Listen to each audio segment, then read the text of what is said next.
Hey, what's going on, ladies and gentlemen? Welcome back. Gerald here with your weather forecast. Got a lot to talk about today, including some pretty substantial shifts in our models overnight and into this afternoon. So you might see on maybe your weather app, a snowflake icon or something like that for this weekend, and we're going to talk about that. And I'm going to tell you what I think, and I'll be honest with you, this kind of feels like the best shot we've had in the mid-Atlantic for snow in a while, at least during this winter. And this isn't that far out either. This is only 100, 120 hours out compared to a lot of the times whenever we talk about these things, they're like 200 hours out. So the trends have been in the right direction, which is what you want to see in this time frame. But other than that, we still have severe weather to talk about. We have these kind of springtime temperatures to talk about. There's a lot going on out there, so I don't want to waste too much of your time. But this probably will be a bit longer than my past couple videos just because we have more to talk about. So let's go ahead and get into it because, I'm a busy guy. I know you all are busy as well, and I don't want to waste your night talking about the weather for too terribly long. So going ahead and looking at our radar, here's that kind of boundary setting up that we've been talking about. So we've been seeing some of these showers developing here in this kind of part of the country from the south central plains up kind of the Ohio River Valley and into sections of the northeast. But into sections of the southeast, it has been really nice today. Look at this nice clear skies here throughout the southern mid-Atlantic, all the way down through Florida, Georgia, here in the Queen City. It's been beautiful out there. It has felt like spring the past couple days, and we'll get probably 2 more days of that, although Thursday will be a bit iffy, here throughout the southeast and mid-Atlantic. But right now, go out there and enjoy those spring temperatures because it's a rarity to come by here in early February. And I'm willing to bet we'll probably pay for that rarity come later in February when it'll likely get colder again. So if you're the spring type of person, get out there and enjoy it. It has been super nice. So again, looking at temperatures out there right now, you kind of see that boundary setting up where we have that precipitation to the northern side, but the southeast ridge continues to flex with these warm temperatures here along the Gulf Coast and up through the southeast and mid-Atlantic, seeing widespread 60s and 70s even throughout the southeast today. And then, of course, like I said, those colder temperatures on the other side of this boundary. So looking at those hazards right now, really not much ongoing. Some winter weather advisories up here in the sections of New England, but nothing too crazy involving that. So this will likely change, though, over the next couple of days, especially tomorrow whenever we have some severe weather to talk about here in the southern plains and kind of the southeast along the Mississippi River Valley. So we'll enjoy this quiet weather for the rest of today before it gets pretty interesting again going into tomorrow. Looking at tonight, though, another mild night here for the southeast, again, as this boundary sets up with that colder air to the northern and western side of it, and then this warm southeast ridge continuing to help keep those above average morning temperatures for a lot of us here throughout the southeast. So I'm going to run you through kind of this entire week with a quick overview of what to expect. Then we're going to go ahead and break down all of those different threats we have throughout the week. So starting right now, again, we have this boundary that is set up with those showers and storms. Going into tomorrow, that is going to create low pressure here in the southern plains that is going to help to fuel some severe storms. So you'll see this as we move this ahead into tomorrow afternoon. You can see this low pressure really gets ramping up here in the southern plains. That helps to feed in this warm Gulf air through sections of Louisiana, Mississippi, Alabama, seeing some of those strong storms pretty likely. And then going into our Thursday afternoon, that line of storms then pushes here more towards the Florida Panhandle, and we have some snow that goes on, I guess, up here into sections of the Midwest, and then very rainy weather on the eastern side of that system. That continues to go ahead and begins to push out of the country by the time we get into Thursday night and especially into Friday. But on the back side of this here, I think we get another low pressure to develop. And what that is going to do is likely ride up the southeast coast. And with this kind of cold air coming in behind it, that could lead to some snow. So this is the Euro, and you'll see here it doesn't really show much on the Euro, but I'd like to start with kind of the more likely scenario than the scenario most of us might want to see, just to be on the safe side. But the Euro does paint this picture going into late Saturday and Sunday. We've got low pressure off the southeast coast, and with these heavy rainfall rates that could come in behind this, as well as some high pressure helping to funnel in a little bit cooler air, that could definitely help to get a changeover from some rain to heavy wet snow potential into sections of the Carolinas and Virginia. That's the big question mark. Something I think that's a little more set in stone is that we get some northwest flow out of this at the very least. But for that snow potential, we'll break that down a little bit more. And then This also has the potential to continue to kind of ride up the coast and affect sections of the northeast, and we'll talk about that whenever we look at our ensembles here in a second. But before we get to all the fun stuff, let's just talk about these spring-like temperatures. Tomorrow afternoon, another very warm, nice day here in the southeast. Temperatures likely getting into the 70s as far north as Raleigh, North Carolina. Wouldn't surprise me to see 70s there. Same thing for here in Charlotte. I'd expect potentially hitting 70, 71. And then, of course, once you get down here into more of the deep south, definitely those warm temperatures, and that is going to help to cause that severe weather as well for those of you that see those storms tomorrow. Going into Thursday here, another warm day. I think Thursday will be kind of the last warm day here throughout the southeast before we begin to funnel in that colder air going into the weekend. So, talking about this severe weather threat, going into tomorrow afternoon, you can see we have this outlined area here for sections of Louisiana, Mississippi, southeastern Arkansas in that slight risk, but that marginal risk spreads as far north as Paducah, Kentucky, southern Illinois, southern Indiana. But I really do think the bullseye here will be in this kind of yellow shading. That's where we'll have the chance of damaging winds and even a couple tornadoes. And you can see that here, looking at our models for tomorrow afternoon, you can see we get kind of some of these discrete cells to begin to form through this region ahead of a more quasi-linear line.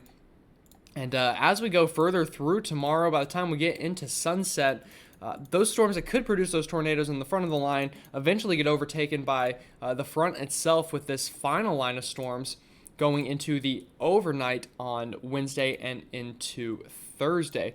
So looking at those tornado parameters here, you can see those ingredients really pick up going into Wednesday afternoon and evening. First with those cells ahead of the line, but then also the line itself having that potential to produce some tornadoes through sections of Arkansas and Louisiana for tomorrow. So this will be our first threat that we have to worry about this week. And then that threat shifts further to the east going into Thursday. So this will be sections of the Florida Panhandle, southern Georgia, southern Alabama, Mobile, Tallahassee, maybe Macon, Georgia, seeing some of those storms on Thursday. And looking at future radar for here, it looks more like a kind of line of storms that we're going to be dealing with here going through Thursday. I'd expect this line of storms to begin to push over into the Florida Panhandle. Maybe some discrete cells develop ahead of it. We'll watch for that threat as well. But we can go a little more in depth with that threat tomorrow after we kind of see how the system begins to evolve tomorrow. So we'll watch for that. Looking at those tornado parameters, they look less on Thursday, but nonetheless, we still do have that threat. So now talking about the snow potential at the end of the week. I'm going to show you both of our models, our GFS and our Euro model. And then I'm going to show you their ensembles, and you'll see what kind of similarities we have between these two right now, as well as what kind of differences. We're going to discuss what I think is the most likely.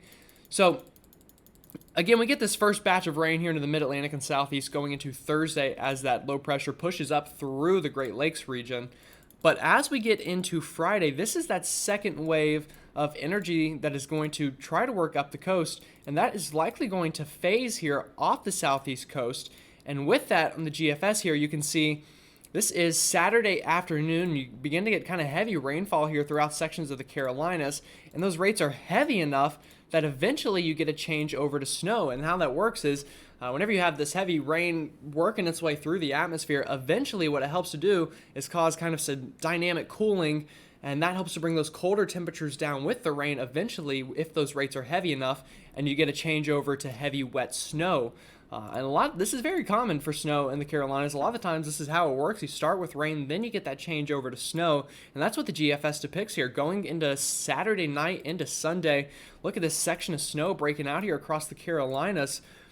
This is definitely the most bullish model we have for this event, and you can see that continues into Sunday afternoon before eventually pulling off the southeast coast going into the start of next week.